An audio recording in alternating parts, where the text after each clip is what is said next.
Bienvenidos a Desencriptando la Sostenibilidad. Hola, ¿qué tal? Muy buenos días, buenas tardes o buenas noches, dependiendo en dónde nos estén escuchando. El día de hoy estoy con Ceci Rodríguez para platicar con Guillermo García Alcocer. Guillermo, ¿cómo estás? Bienvenido. ¿Qué tal? ¿Cómo andan? Mucho gusto estar con ustedes. No, hombre, encantados. Oye, Guillermo, pues nos gustaría comenzar platicando un poquito más acerca de ti, quién mejor que pues tú mismo. Nos gustaría conocer, que nos puedas compartir quién es Guillermo García Alcocer y aprovechando, pues nos gustaría también que nos pudieses compartir cuál fue ese momento eureka que te hizo saber que la energía sería el campo en el que querías enfocarte. Oye, pues muchas gracias por la pregunta.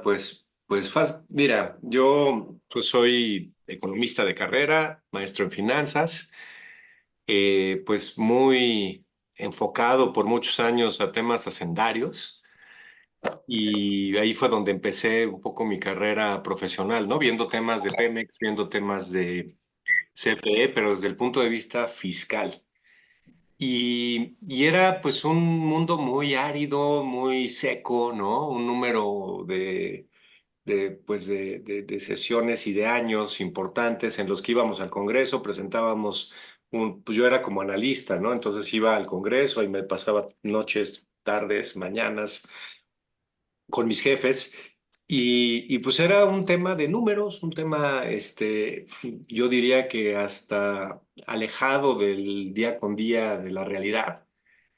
Y el momento, pues fue un poquito fortuito, ¿no? Porque pues hubo un cambio importante en la Secretaría de Energía, nombraron a la secretaria Kessel, y la secretaria Kessel, pues es economista, y entonces, pues empezó a llamar a gente del gremio, de su propia carrera, de su propia formación, llamó a la persona que era mi jefe en ese entonces y me dijo, bueno, agarra tus maletas y ya nos vamos al sector energía, ¿no?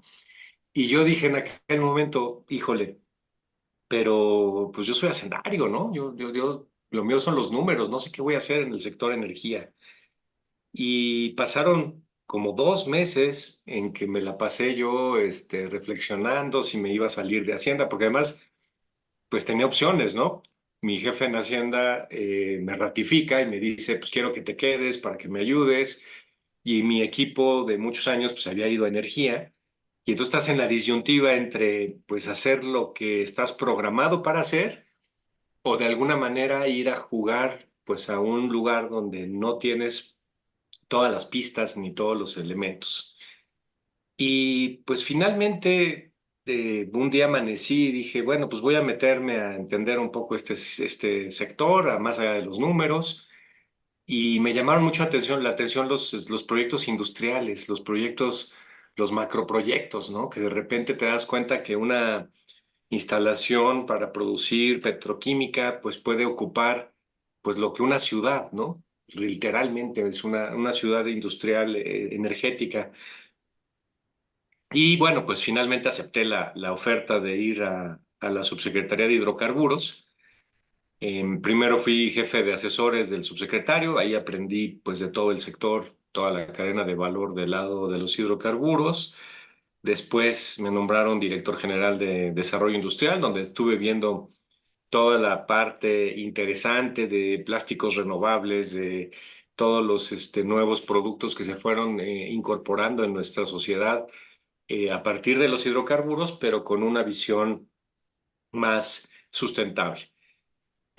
Acabé siendo director general y jefe de la unidad de exploración y extracción, entonces muy metido en el mundo del petróleo y de repente, pues en los procesos de reforma del 2013, pues me empezó a interesar la electricidad. Entonces, la electricidad, la logística ya la conocía, la logística energética. Pero la electricidad me empezó a apasionar, me empezó a llamar la atención, me empecé a enterar y a dar cuenta de qué poder transformador tiene el sector eléctrico.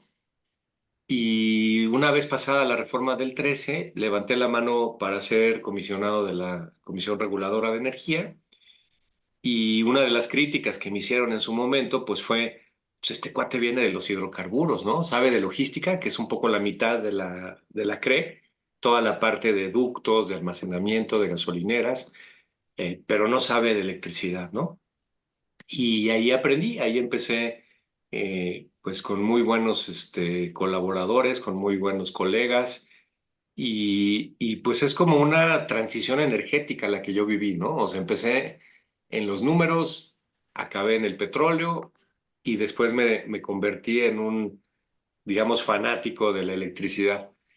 Y eso es pues como que pues, la historia de la humanidad, ¿no? Como que todo el mundo ha pasado por este proceso, nada más que a mí me tocó vivirlo en carne propia y en un proceso pues bastante interesante y enriquecedor. Sí, claro, como dices, todos vamos viviendo esa transición, ¿no? De alguna manera. Y como bien mencionas, Guillermo, pues fuiste comisionado dentro de la CRE. Entonces, ¿cómo sentiste que equilibraste dentro de toda esta transición el interés, obviamente, del desarrollo económico, de ya la inercia que teníamos y tenemos, y la necesidad de una transición energética sostenible? O sea, desde esta posición que ocupaste, ¿cómo sientes que equilibraste estos dos ahí necesidades? Pues fíjate que teníamos un equipo que estaba poniendo el ojo siempre en el futuro. Y eso creo que era algo bien interesante, ¿no? Tener yo un área de planeación y el área de planeación estaba siempre, siempre, siempre jalando los temas, jalándonos de la inercia, ¿no? Porque es muy fácil cuando tienes a estos monstruos enfrente, ¿no? A Pemex y a CFE, a Senagas, a Cenace como regulados, pues fácilmente te puedes meter en el día con día y no salir de ahí, porque todos los días hay problemas, todos los días hay que definir algún criterio, todos los días hay alguien que ya se pasó una regla y hay que sancionarlo. Y creo que esa parte de poder tener parte del equipo dedicado a pensar nada más, a andar viendo en el futuro, nos ayudó muchísimo, por ejemplo, para desarrollar toda la regulación de generación distribuida, que tú dirías, híjole, pues en ese momento no pesaba, teníamos en 2017, pues habremos tenido, pues no sé, pocas unidades de paneles solares en techos y parte de la explicación de por qué no teníamos paneles solares en los techos es porque había un esquema muy engorroso, muy difícil, muy complicado, ¿no? Entonces, ¿qué hicimos? Hicimos un contrato muy sencillo de conexión con CFE, lo regulamos y le dijimos a CFE, oye, pues cuando lleguen y te pidan conectarse con un techo solar, con una casa, con un negocio pequeño, pues tú pásales este contrato de adhesión donde te digan qué esquema es el que van a querer en términos de venta neta, venta directa. Había un tercer esquema por ahí que era solamente de entrega de energía. Y, y puff, con la regulación facilitada, con muchas entidades muy encaminadas a la energía descentralizada, pues hoy tenemos más o menos 3 gigas, un poquito más de capacidad instalada, ¿no? Para darles un dato, pues más o menos 4 gigas son las plantas que la CFE está construyendo de ciclo combinado. Entonces ya tenemos en descentralizado una capacidad equivalente a 4 o 5 ciclos combinados que se están construyendo. Entonces, esa parte creo que es muy interesante de poder empezar a platicar de esos cambios que van dándose en el mundo y que van dándose en la tecnología y ponerle ese ojo, ¿no? Empezamos a ver el tema de almacenamiento, aprobamos una primera regulación de almacenamiento, misma que por alguna extraña razón no se publicó en el diario oficial, por instrucciones, supongo, de la Secretaría de Gobernación en su momento, ya en el sexenio que acaba de terminar. Y, pero un poquito valga el ejemplo para decir que ya estábamos a principios del 19, finales del 18, pensando en almacenamiento como una fuente importantísima del cambio sustentable. Y creo que esa es la clave, ¿no? O sea, como que generalmente cuando tienes estas responsabilidades tan altas en trabajos, siempre te puede comer el día con día y yo creo que el éxito que tuvimos se debió en parte a que pudimos poner un ojo también en el futuro. Buenísimo. Guillermo, tú fuiste comisionado presidente en la CRE. Justo ahorita tocaste el tema de hablar con diferentes entidades, ver muchísimos temas, esto que te puede comer el día a día. Y por supuesto, yo creo que también el tema de que están involucrados muchísimos intereses de todos los sectores, ¿no? Y todas las industrias que puedan estar participando en un sector tan amplio. Teniendo esta posición, Guillermo, ¿nos puedes contar un poco de alguna o de algunas decisiones difíciles que hayas tenido que tomar para poder lograr pues un gran logro frente a la CRE? Uy, hay varias, pero creo que una interesante es la del gas natural. Ustedes saben que el gas natural pues es un combustible de transición, o sea, que va a permitir de alguna forma llegar a todas estas nuevas tecnologías y dar pues esa generación base que necesitas tener mañana, tarde y noche, ¿no? Y cuando no sopla el viento, cuando no hay sol, pues alguien tiene que estar generando la electricidad y bueno, pues el gas, la energía nuclear, pues son básicamente el almacenamiento, pues son como que los tres gigantes que pudiesen resolver esto. Ahora, dado el nivel tecnológico actual y el incipiente desarrollo de nuclear en México, pues el gas natural era fundamental.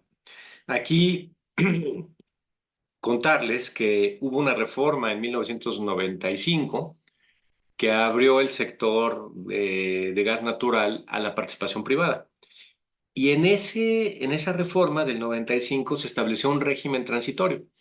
Ese régimen transitorio lo que te decía era que Pemex continuaría vendiendo el gas sin revelar cuál parte del costo era el transporte, cuál parte del costo era la molécula de gas propiamente, hasta que tuviera los sistemas y hasta que hubiera una madurez en el mercado y habría una declaratoria finalmente de que se podía separar transporte de molécula. ¿Por qué es importante esta separación que en inglés se llama unbundling?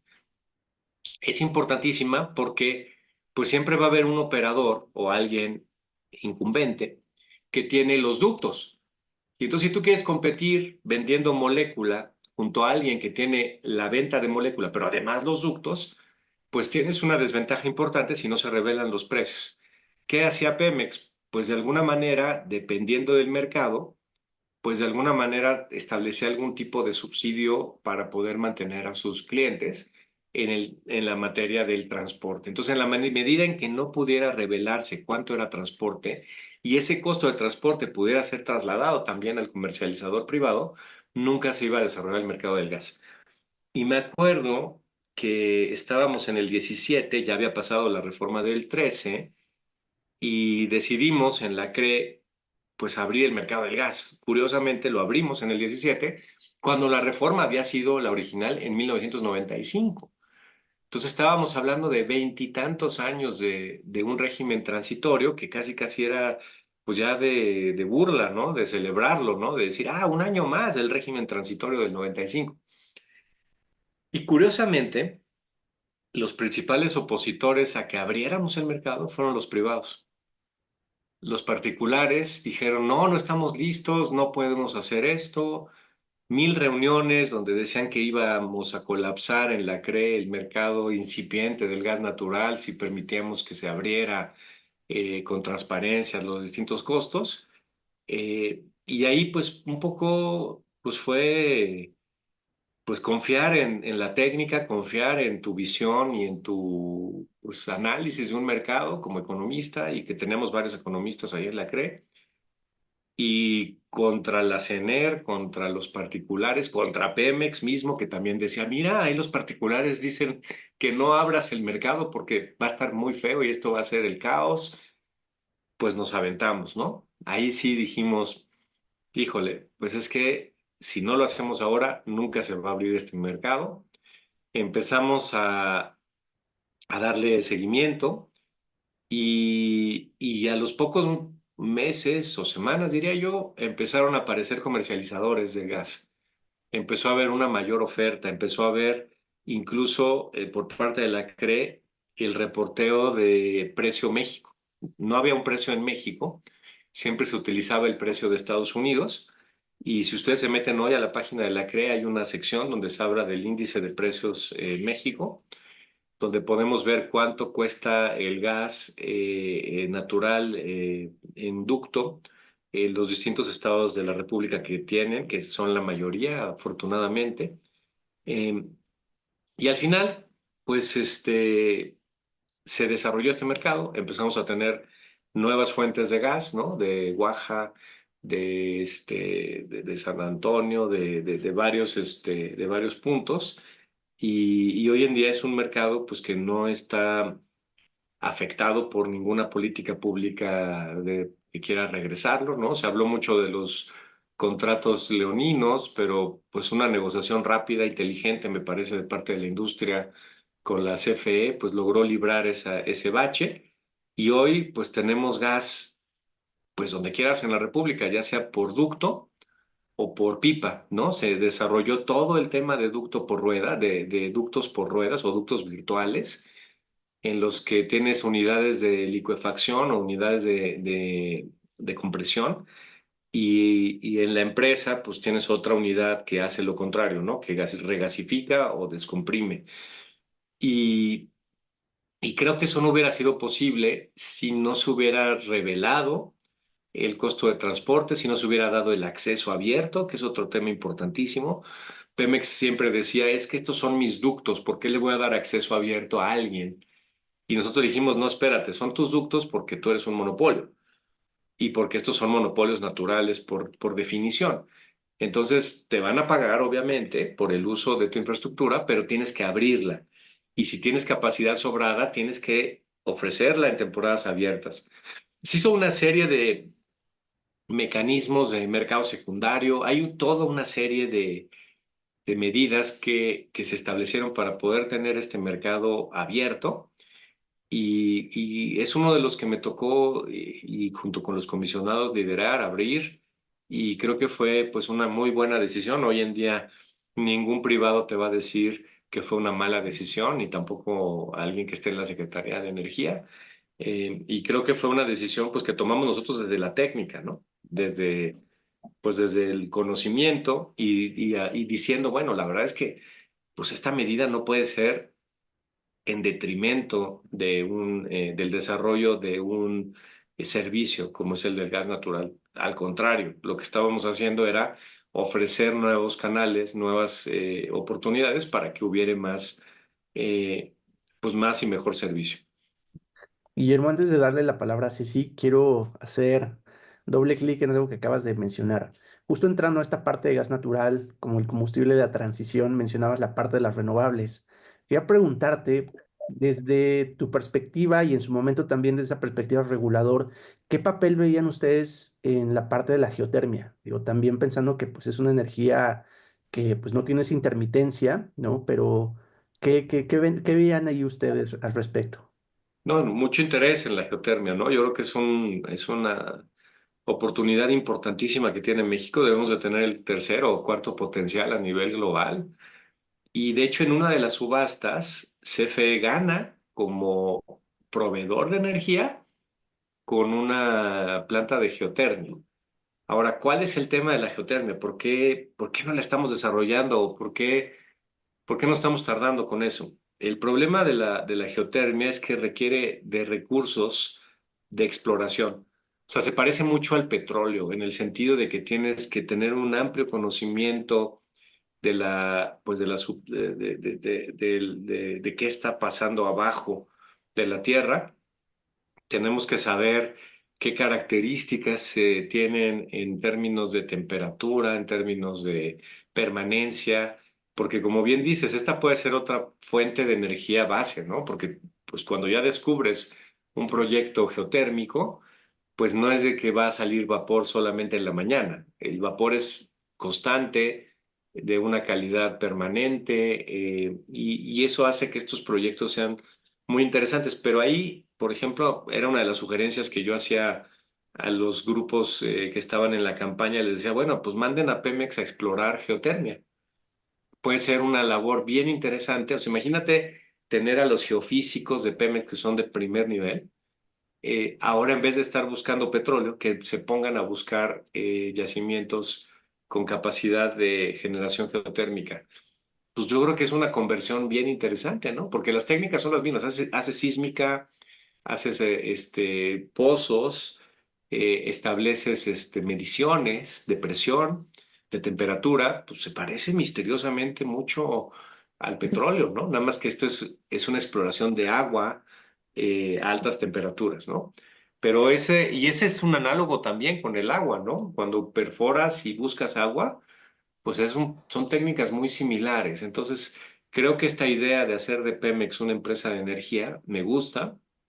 Creo que vale la pena explorarla y creo que en la geotermia van a encontrar, junto con la exploración de minerales raros, el propio litio podría ser también un tema que hiciera Pemex.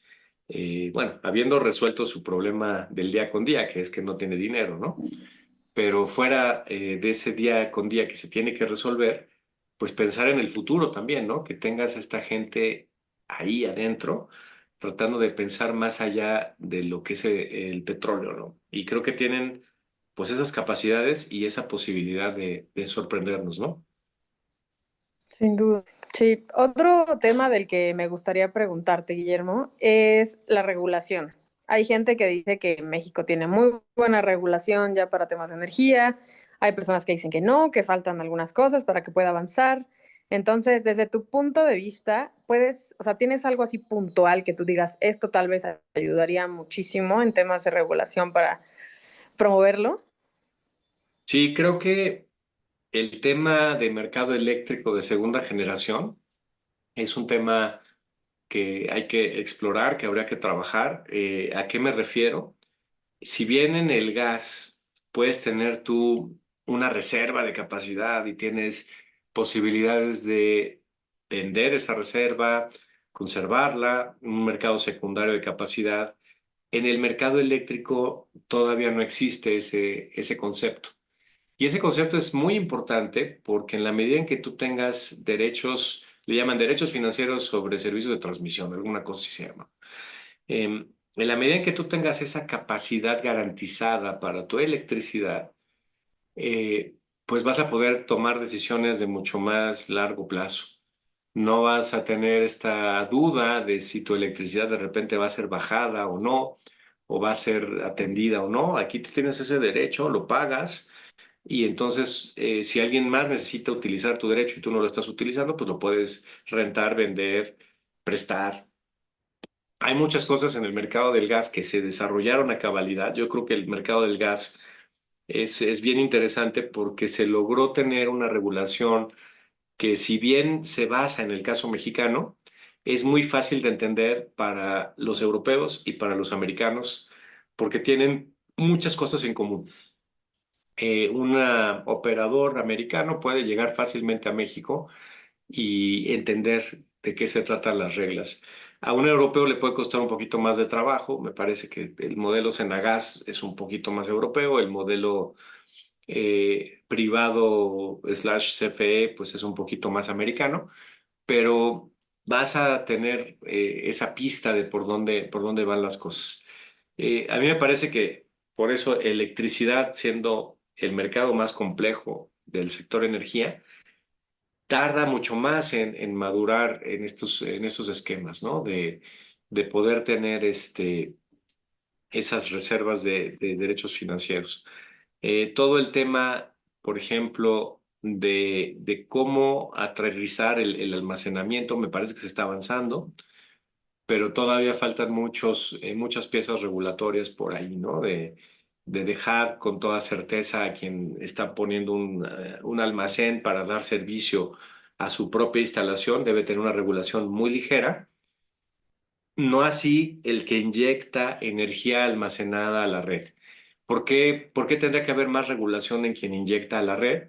Pues porque de repente el SENACE, de la nada, por una decisión externa, está recibiendo más energía que la que había programado. Entonces puedes tener un problema de exceso de oferta, puede tener un problema de desbalance, y entonces ahí es donde sí hay que tener mucho cuidado. Pero todo lo que sea almacenamiento adentro del medidor debería de ser casi un aviso, ¿no? De decir, mira, yo puse un almacenamiento porque las moléculas, o de hecho los electrones, pues ya los pagaste, ya los generó alguien, y lo único que estás haciendo es distribuir el uso de esos electrones a lo largo del día. Eso es todo. Lo haces en la gasolina, ¿no? Lo haces en el gas. Tú almacenas, recibes el producto, lo almacenas y lo utilizas cuando más te conviene a ti. El problema de la electricidad es que hemos tenido un mercado por muchos años, siglos, el siglo, digamos, eh, donde el mercado tenía que estar en equilibrio en todo momento. Y es hasta ahora que el almacenamiento está siendo atractivo y en ese sentido, pues se necesita certeza, ¿no? Para saber qué se puede hacer, qué no se puede hacer. Y en ese sentido van a venir más inversiones con esa certeza. Buenísimo, Guillermo. Oye, yo me acuerdo que cuando tuve el primer espacio de platicar contigo fue justo porque me acerqué para contarte que tenía ahí muchas ideas con un compañero más de cosas de blockchain, energía, ¿De cosas acuerdo? tecnológicas. Y bueno, ya de ahí creo que seguimos la conversación. En este sentido, quería preguntarte también, o sea, actualmente y desde el papel que tuviste en la CRE, ¿cómo ves la relación entre temas de regulación, tecnologías emergentes y sector energético, ¿no? Digo, si quieres entrar también en temas de blockchain, no sé si vean alguna otra tecnología más, porque todo tema de tecnologías emergentes, pues bueno, son bastantes, ¿no? Yo creo que es súper interesante el tema de cómo ir incorporando la tecnología y hay que partir del reconocimiento de que el regulador siempre va a ir atrás que la tecnología. O sea, tú no puedes pensar que vas a poder hacer una regla y que después va a venir la tecnología y te va a confirmar que tu regla era la correcta, ¿no? Generalmente es al revés. Llega primero el cambio tecnológico, se empieza a adoptar o no a la velocidad que se debería y es ahí donde la gente que trae esa tecnología empieza a decir, oye, ayúdame a tener reglas, ¿no? Hay una, hay un mito de que los particulares y las empresas públicas no quieren regulación. Ese es un mito, creo que hay que desmentirlo.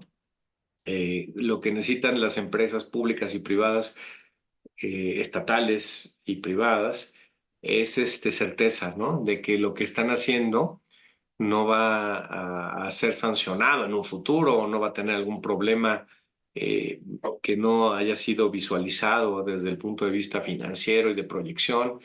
Y eso puede tirar un negocio, ¿no? De repente, pues un exceso de costos para interconectarte o entregar o alguna cosa anexa. Entonces, creo que lo que mencionas es muy interesante. El tema de blockchain pues ha evolucionado mucho, y tú lo sabes bien, en las redes virtuales, ¿no? En todos estos temas que se han desarrollado a partir de la descentralización, porque ese es el gran tema de la descentralización, ¿no? Cuando empiezas a prescindir de tus intermediarios financieros, de tus notarios, de quien está haciendo la contabilidad de parte del banco, y tú puedes armar tu propio sistema donde vas contabilizando electricidad, por ejemplo, a cambio de dinero, y todo eso se mueve en el mundo descentralizado. Pues esta plataforma pues ha mostrado ser la más robusta y bueno, el caso de Austin, ¿no? A mí me encanta la idea de que de repente se dieron cuenta que necesitaban energía y que tenías una serie de automóviles estacionados, una serie de autos eléctricos estacionados, paneles solares que estaban entregando energía, pero que no estaba siendo utilizada necesariamente. Y entonces, a través de plataformas como blockchain, pues logras unir miles de puntos de entrega de energía y logras cobrar por esa energía al propio operador del sistema y logras descentralizar los pagos en los miles de usuarios que tienes conectados. Entonces es una forma de poder aprovechar recursos que ya tienes. El tema de los autos eléctricos, por ejemplo, en la Ciudad de México, debemos de ser la ciudad con más autos eléctricos en el país y estos autos eléctricos pues no se aprovecha el potencial que tienen de ser una fuente de almacenamiento para las horas pico de nuestra ciudad. Creo que por ahí hay mucho que hacer. No creo que haya avanzado mucho la regulación y creo que ahí hay un punto bien interesante que habría que explorar, ¿no? Ujú. Sí, la verdad es que es bien interesante todo eso y bueno, a mí me emociona ver qué va a irse desarrollando, ¿no? Los siguientes años. Oye, Guillermo, pues ya nos platicaste que tú en realidad iniciaste pues en Hacienda, ¿no? Pero si nos vamos todavía más atrás, ¿qué otra cosa pensaste en estudiar? O sea, ¿tuviste otro camino y te decantaste por este o siempre supiste que querías eso? Porque ya nos contaste cómo llegaste a energía, pero Sí, aún claro. más atrás, ¿qué más había? Bueno, pues yo estudié economía y siempre tuve la duda de entre estudiar derecho y economía, ¿no? Me gustan los números, me gustaban pues todas las clases de civismo, ¿no? Todo lo que se va viendo en la preparatoria que tiene que ver con la política, me gustaba la grilla, leía yo el proceso. Mi papá tiene en su casa desde el primer tomo, desde el primer volumen de la primera edición del proceso hasta que sale ahora mensualmente, ¿no? Entonces, yo en mi casa siempre tuve acceso al tema de la política, el tema de cómo se tomaban pues las decisiones, por lo menos a partir de los chismes del proceso, que no en general, no necesariamente eran verdad, ¿no? Pero sí tenían alguna pista de cuál era el proceso político en la toma de decisiones. Entonces yo siempre dije, gobierno, sí, o sea, mi gen es como de gobierno, ¿no? Y en los ochentas, noventas, diría yo, eh, muchos economistas se volcaron al gobierno junto con abogados, ¿no? Muchos abogados ya habían estado en el gobierno, ¿no? Muchos presidentes fueron abogados. Eh, pero pues mi principal inclinación hacia la economía fue que no soy muy memorista, me parece, y tengo pues más intuición que otra cosa, ¿no? Entonces, cuando iba yo a los exámenes de derecho, le cambiaba una palabrita y pues ya sacaba una mala nota, ¿no? Porque pues no es lo mismo un término jurídico que otro. Precisamente por eso están esos términos tan específicos, tan claros, tan... Y en economía puede ser un poquito más laxo en tu descripción, por lo menos verbal, ¿no? Ya en la matemática, pues no.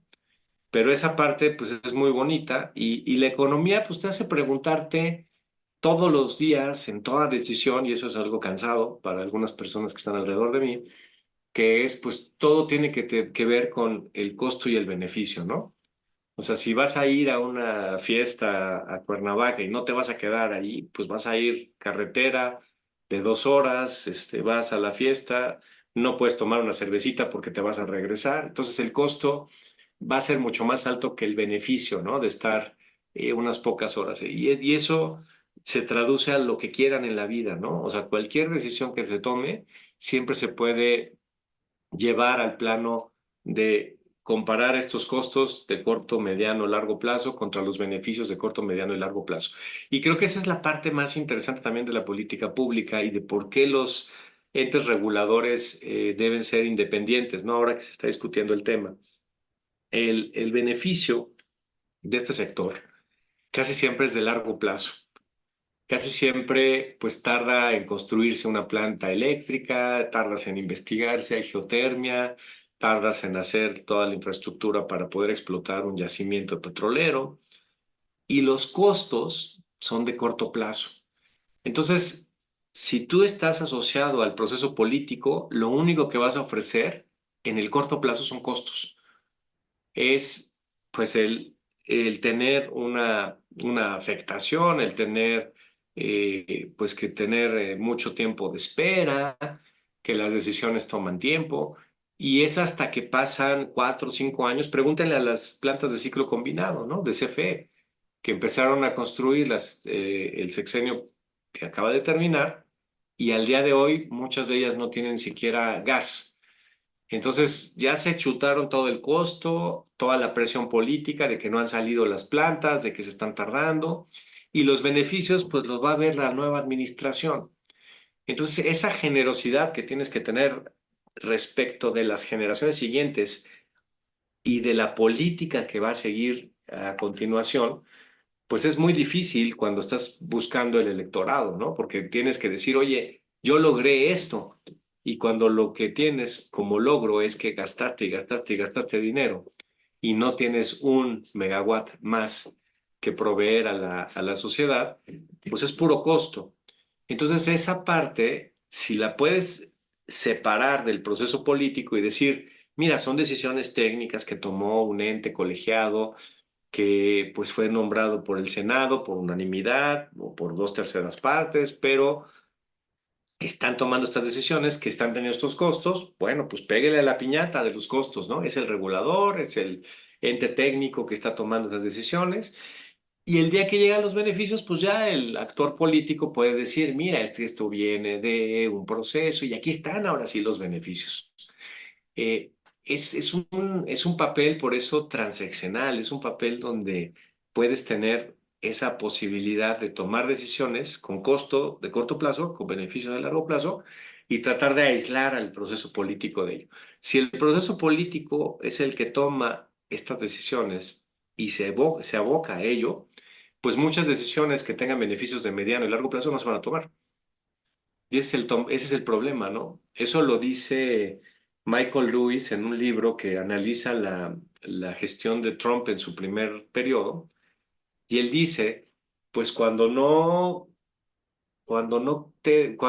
tienes la posibilidad de no analizar los temas a profundidad y no comprometerte con proyectos que le van a dar beneficios en el largo plazo, pues es la mejor fórmula para ganar elecciones, ¿no? Para mantenerte como político vigente. ¿Qué le pasa al país? Pues se va al caño. Pero mientras estás generando políticas de beneficio de corto plazo que va a tener contento al electorado y vas a estar destruyendo tus oportunidades como es la infraestructura de largo plazo. Entonces, todo eso pues tiene que ver con la economía, ¿no? La economía es la ciencia de los bienes y materiales escasos, donde tienes usos alternos, donde tienes una restricción de tiempo, donde tienes que tomar decisiones y dejar otras decisiones de lado, porque no puedes hacer todo en la vida, ¿no? El tiempo pues, es una de las principales limitantes, ¿no? Yo no puedo estar ahorita viendo un juego de fútbol y platicando con ustedes. Siempre hay un costo de realizar cualquier actividad. Pero bueno, esa es la parte de por qué los economistas de repente nos volcamos a la economía, a la energía y por qué pues no nos vamos, ¿no? Porque ahí ya nos quedamos. Justo, por ahí alguien nos decía, ¿no? La energía, yo creo que para todos es algo que tiene puerta de entrada, pero ya no tiene puerta de salida. Eh, ¿Cierto? Oye, Guillermo, pues después de tantos años de carrera y todo este tiempo que has venido contribuyendo al sector, tanto desde la parte del regulador, pero también desde tu parte académica, ¿qué es lo que te sigue motivando a levantarte todos los días y trabajar por construir un sector energético mejor? Pues mira, yo creo que me he convertido en una especie de apóstol de este tema porque creo firmemente en el cambio tecnológico, creo firmemente en la energía como un insumo básico para poder desarrollar este país. Yo recuerdo, hay una historia interesante del 1992, cuando íbamos a entrar al TLC, el presidente Salinas le pregunta a su equipo y le dice, oiga, ¿tenemos suficiente energía para afrontar el TLC? La gente que estaba en el sector energía en ese entonces le dijo, no, no vamos a tener energía para poder ubicar a las empresas en México, no vamos a poder tener una industria automotriz fuerte porque no tenemos suficientes fuentes de energía en el Bajío, en el norte del país, no tenemos gas. Y la decisión que se tomó en aquel entonces fue pues vamos a hacer esta reforma del 92, la reforma que abrió el espacio a los autoabastecimientos y los productores independientes y a la importación y exportación de energía, al pequeño productor, una serie de esquemas limitados, pero que permitían la participación de privados en la inversión. Creo que esa es la parte que tenemos que transmitir nosotros, ustedes como educadores también, como gente que está en la capacitación y en la formación de capital humano, en el sentido de que necesitamos ponernos pues de acuerdo en que necesitamos energía y quien la provea pues debe ser algo secundario, ¿no? A mí me parece que ese es el mensaje que yo he estado tratando de dar en estos últimos años, de decir pues primero decidamos cuánto necesitamos. ¿Queremos el nearshoring o no lo queremos? Ah, sí lo queremos. ¿De veras lo queremos? Bueno, si de veras lo queremos, pues tenemos que identificar qué necesidades de energía tiene el proyecto de Tesla, el proyecto de Audi, el proyecto de BMW, el proyecto de los centros de datos del Bajío. Hagamos las sumas y luego establezcamos, pues, qué papel puede tener la CFE, ¿no? Va a ser preponderante, parece que esa reforma va a pasar, ya pasó en diputados, ahora va a senadores. Entonces, ¿qué papel va a tener la CFE? Perfecto. CFE puede abastecer a lo mejor el 20% de este gran proyecto de energía a nivel nacional. Bueno, ya, CFE 20. El 80% que no puede proveer CFE porque no tiene los recursos humanos, no tiene los recursos financieros, no tiene los recursos materiales, eh, pues lo tiene que proveer el sector privado, ¿no? Entonces, a mí lo que me mueve, pues es el tratar de generar esa conciencia de que este país va a ser otro en el momento en el que pongamos en el centro los objetivos y no tanto los instrumentos. CFE es un instrumento. A mí CFE, pues dicen que es nuestra, pero yo nunca he recibido ni un dividendo. A duras penas tengo energía a veces el fin de semana, se nos dan los apagones ahora, cosa que no veíamos desde 1970. Eh, entonces, el que CFE sea fuerte no es un objetivo per se de la nación. ¿Es algo deseable? Puede ser que sí, pero lo importante es decir, yo necesito que si prendo la luz, se pueda encender, que si pongo mi refrigerador, no me lo va a volar una sobrecarga, que si de repente viene una lluvia fuerte, pues que tenga yo energía para pasar la noche, ¿no? Son objetivos del ciudadano, del mexicano de a pie.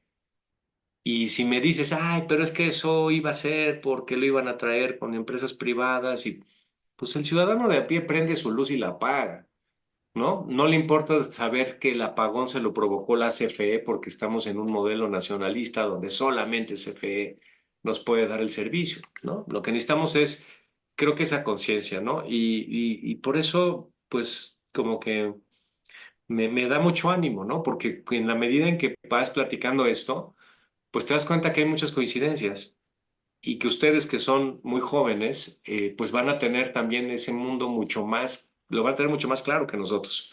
Acá todavía había debate hace algunos años, ¿no? De si había o no un cambio climático. Bueno, Trump es un negacionista, ¿no?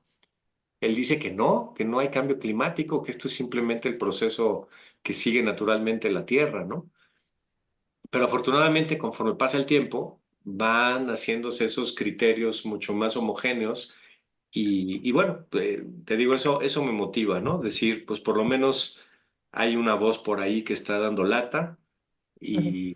y que está pues ocupando espacios en medios, ¿no? Claro, sí, y esto se liga también un poco a lo que mencionabas de que los objetivos y demás sean a largo plazo, ¿no? O sea, eso ya elimina, como, bueno, que elimine, pero le resta importancia a cómo lo vas a lograr, sino va a ser el cómo sí, pero lo que más importa es lo que quieres lograr, ¿no? Oye, Guillermo, ¿y cómo te gustaría que te recuerden? O sea, tanto, o sea, ¿qué legado quieres dejar tanto en el mundo energético como en tus estudiantes, ¿no? Porque además eres, pues, profesor en el ITAM. Así es. Pues yo lo que quisiera es que la gente se apasionara por algo, ¿no? Yo a mis alumnos les digo, apasionense de lo que ustedes quieran, ¿no? Pero apasionense, ¿no? Y un poquito lo mencionaban, ¿no? La energía a mí me apasiona.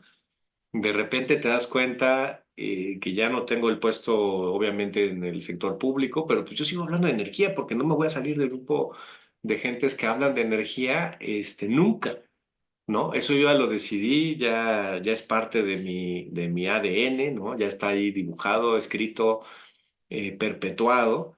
Y creo que esa parte es algo muy, muy padre, ¿no? Decir, cuando te encuentras, cuando te das cuenta que tienes algo que aportar, que tienes alguien que te va a escuchar y tienes pues ese poder transformador, ¿no? Yo me acuerdo las primeras veces que iba yo a estos centros industriales energéticos a visitarlos y pues de repente estaba en un papelito, un proyecto y se dan las condiciones regulatorias o de política pública para que se hagan realidad y de repente tienes una ciudad ahí, eh, con gente del propio municipio, ¿no? O sea, de gente que está siendo capacitada, que está siendo desarrollada, que está teniendo una mejor calidad de vida y ese poder de transformación que tiene el sector energía no lo tiene cualquier sector, ¿no? La mayoría de los sectores, el sector comercial, pues pones una tienda, pones un centro comercial, eh,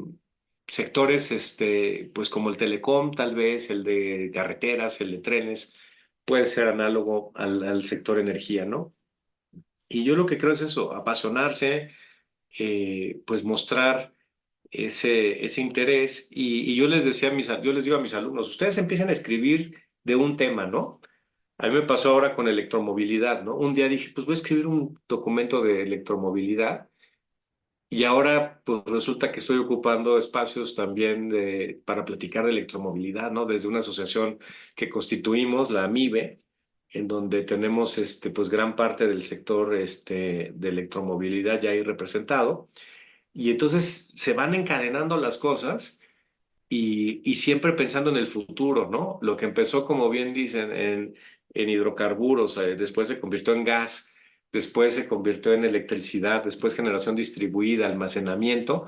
Hoy estamos platicando diario con gente de electromovilidad, ¿no? Tuvimos un ejercicio muy padre donde al Cuerpo de Bomberos de la Ciudad de México se le dio un curso de cómo apagar un incendio de un coche eléctrico porque tienes que tener una técnica especial para apagarlo, no es echarle agua, tienes que tener ciertos químicos, ciertas técnicas especiales, ¿no? Entonces, creo que ese es el tema, ¿no? Siempre estar concentrado en un sector, ubicarte, apasionarte por él y siempre pensar en los siguientes pasos que se están dando y convertirte en parte de esos pasos que se están dando hacia adelante, ¿no? Perfecto, Guillermo. Oye, pues mira, nuestro podcast se divide en dos partes. Vamos a pasar a la segunda parte, mucho más breve, en la cual consta de lo siguiente.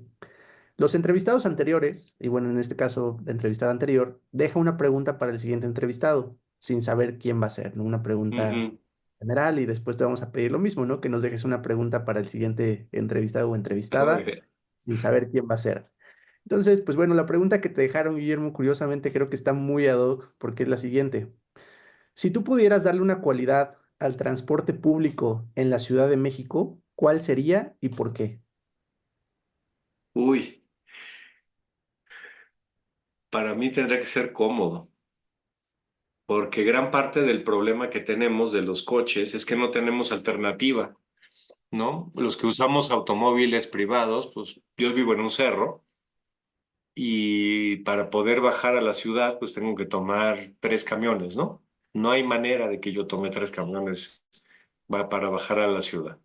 Entonces yo creo que hay que pensar otra vez en el ciudadano, hay que pensar en los grandes modelos urbanísticos como son Londres, Madrid, París, Roma, en los cuales la gente no la piensa, usa el transporte público y esa demanda por transporte público es la que va a permitir su transformación y su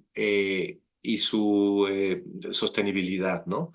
En la medida en que te subes en Londres a un camión y puedes en un momento dado llegar a 2 cuadras de tu casa, sin importar pues dónde lo tomes, te habla de que hay una red de camiones que están tomando distintas rutas, como el metro, también así lo puedes ver en Londres, no hay más de 1 kilómetro entre una estación y otra. Y entonces, pues si estás a la mitad, pues vas a recorrer a lo mejor 1 kilómetro, pero si estás más pegado a una estación que a otra, pues vas a recorrer a lo mejor 200 metros para llegar a tu casa. Caminar 200 metros, pues es algo que puede hacer prácticamente todo el mundo, ¿no? Entonces yo te diría, pues tiene que ser cómodo, tiene que ser centrado en el ciudadano y esa comodidad tiene que ver con pues la realidad de nuestra ciudad, ¿no? En la Ciudad de México o en muchas ciudades hay condiciones climáticas especiales. En la Ciudad de México llueve 8 meses.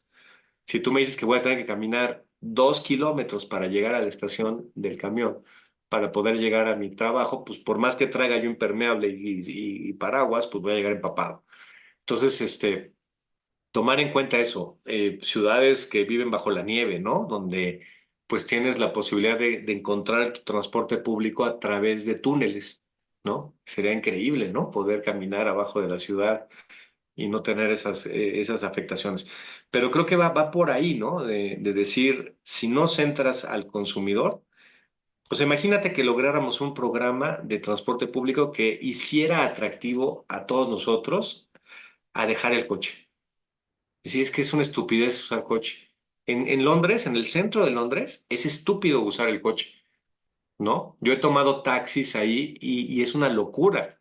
Además de que te sale en 150 libras un trayecto relativamente pequeño, te toma mucho tiempo y y no te da el servicio que te puede dar un camioncito que tiene su calefacción o que tiene su aire acondicionado en el verano, que tienes 2 pisos, que estás viendo pues los grandes monumentos de Londres para llegar a tu destino. Entonces, en esa medida, creo que hay un avance de alguna forma en el Metrobús, ¿no? De la Ciudad de México. Tenemos ya autos eléctricos, de estos camiones eléctricos. Y ya después podemos preguntarnos otras muchas cosas, de dónde viene la energía, qué tipo de financiamiento voy a querer para este tipo de vehículos, etcétera. Pero la primera es que nosotros como ciudadanos estemos dispuestos a dejar el coche porque tenemos un mejor servicio a nuestro alcance. Totalmente. Oye, Guillermo, ¿y qué pregunta te gustaría dejarle al siguiente entrevistado o entrevistada? Pues me gustaría saber qué le dirían a la secretaria recién nombrada de Energía como el primer paso o el paso más importante que tiene que dar para que la sustentabilidad sea una realidad en México. O sea, si tuvieras un minuto con la secretaria de Energía, Mm. Selena, ¿qué le dirías, no? Tienes un minuto, es un pasillo. Yo les hago esos ejercicios a mis alumnos. Digo, oye, tienes 2 minutos, yo decía que con la secretaria Nales, ¿no? Tienes 2 minutos con la secretaria y ¿qué le dirías, no? O sea, ¿dónde está el foco de lo que tiene que hacer para que este país se convierta en una potencia sustentable hacia adelante? Está muy buena. Oye, y siguiendo estas preguntas así más cortitas, ¿qué libro nos recomiendas? No tiene que ser energía, puede ser lo que tú quieras, un libro que te gustaría que más gente leyera. Uy, uy, uy, ¿qué puede ser? Pues a mí me gustan las novelas oscuras, ¿no? Todas estas de la chica del tatuaje de dragón, ¿no? ¿Qué es lo que tienen? Pues que te alejan de tu realidad y te permiten reflexionar un poquito de cómo se vive, por ejemplo, en los países nórdicos, ¿no? Donde el invierno es inclemente, donde están las energías renovables como algo del día con día, ¿no? Es parte de las novelas, de hecho, la energía renovable. Eh, Creo que esa parte de desconectarte, no sé si han escuchado eso de que uno está más lúcido cuando realmente, cuando despiertas, ¿no? De repente a mí me pasa que a las 5 de la mañana que despierto, algún problema que estaba yo pensando, pues no le encontré la solución en la noche y en la mañana de repente agarro, tengo una lápiz y una libretita ahí en la cama y ahí lo anoto, ¿no? Pero eso te sirve porque sí tienes que desconectarte. Yo te diría, lee cosas que no son de tu sector, porque de todas maneras en el día estás leyendo cosas de tu sector y estás empapándote, ¿no? Pero sí desconéctate, ¿no? Lee algo de otra cultura, algo de otro entorno, algo de otra realidad, y creo que eso también te va a enriquecer muchísimo tu formación, ¿no? Entonces, esas novelas de crimen negro, ¿no? Le llaman, son como oscuras, ¿no? Pero son muy, muy buenas. Perfecto. Oye, Guillermo, ¿y alguna recomendación, sugerencia? ¿A quién crees que deberíamos entrevistar en este podcast? Híjole, pues pues ojalá pudieran tener a la secretaria. Haremos nuestro mayor esfuerzo, Guillermo. A la secretaria, los subsecretarios son muy buenos también. Creo que los subsecretarios pueden ser interesantes. Curiosamente, los 3 subsecretarios son del mundo eléctrico. El de hidrocarburos es un experto en renovables. El de transición energética es un experto en techos solares y el de electricidad, pues fue el director financiero de CFE. También por ahí pueden ser perfiles interesantes, ¿no? Donde Ujú.